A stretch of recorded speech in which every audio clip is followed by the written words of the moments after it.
You have to go to the bathroom? Okay, I'll let you be. Alright. See you. Hey everyone, I wanted to make this quick. I had a miscarriage. 9 weeks. This was my second pregnancy. It was unexpected. The way how it went down was I felt something at the side of my stomach. It felt like something was pulling, something was stretching. I told my boyfriend, I said, look, I have to go. But before then, I had a dream, 2 days straight. I was pregnant with a little girl, but over there at the side, it was like a sack, and it looked like a boil, a huge big boil. And I was like, wait a minute, this is my dream. And it's just, and the weird thing about it was my whole stomach was flat. It was just a boil coming out like a bag. It didn't look right. This is in my dream. I see a little girl in it and something was wrong with her. And I'm like, oh, what's going on? And I had it for 2 days straight. Someone's like, go to the hospital. I went to the hospital. They told me that the baby heart it stopped. Well, pretty much, the baby going. They said that my HCG levels, it stopped rising because I'm supposed to be at like over 100 and something HCG level, but I was only at 20,266. So once I heard that news, me and my boyfriend was upset, whatever.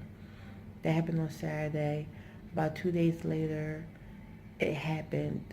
Like I started bleeding, and I was in so much pain. When I had my previous child, he'll be 13 May 27th, so he's 12 now. It's April, what is this, April 21st? So when I first, 2018 of course, so when I first had him, I had a C-section. I didn't know what to do. So when I first had my son, I had a C-section. So now, I'm on the toilet because now the contractions is coming on. From me having this miscarriage, my mom says every time you feel a contraction, push. I'm like, push? I don't even know what I'm supposed to do. I never pushed. So I'm all pushing and.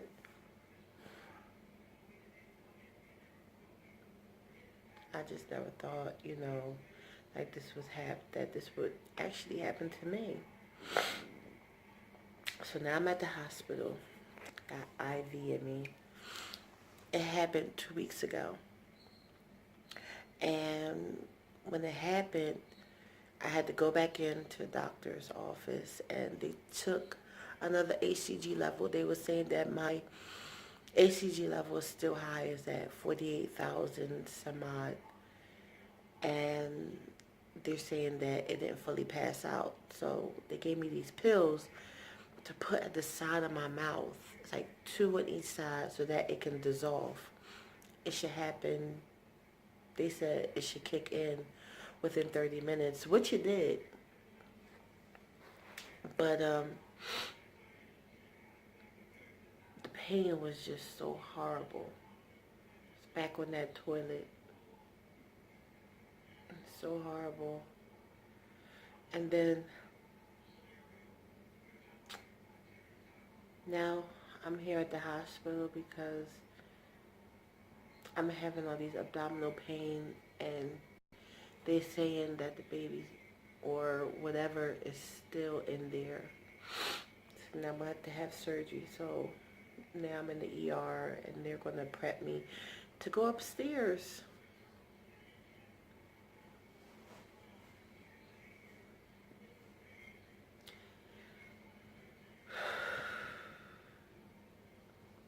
Someone said to me that,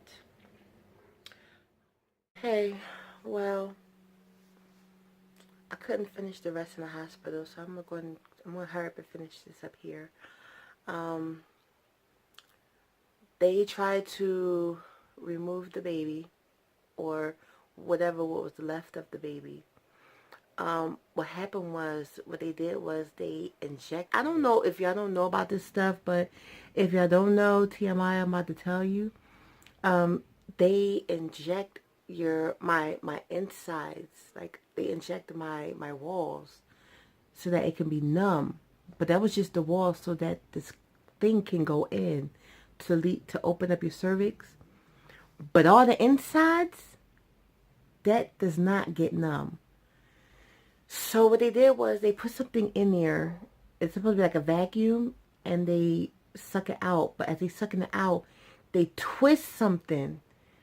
And I'm scarred for life with this. If you know what I mean by scarred for life, you know how it's just like it's just lodged in your head, because I felt like they pulled the side of my ovary, or I felt it.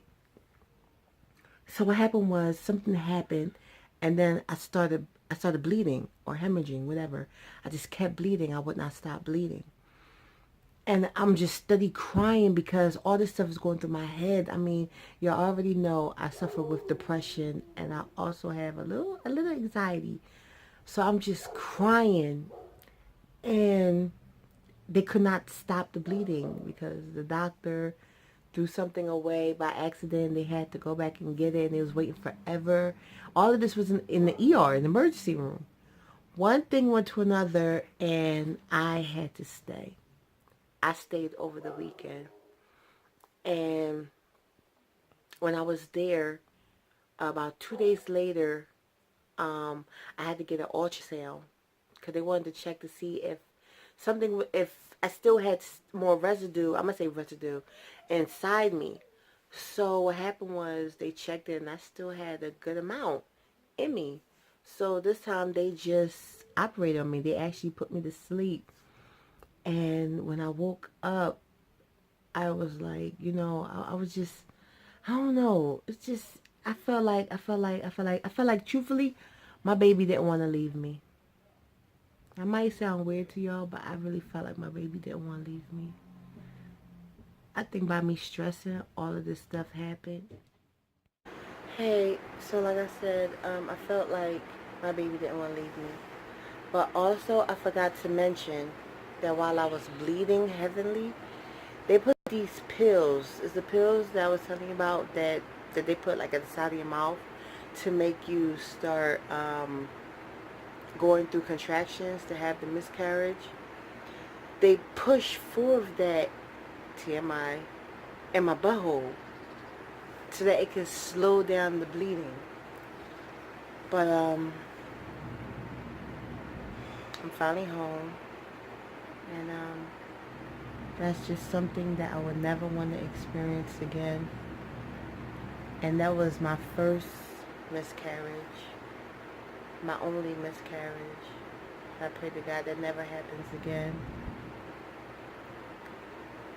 I was glad that my boyfriend was there. He helped me out. He took it hard. My son took it hard.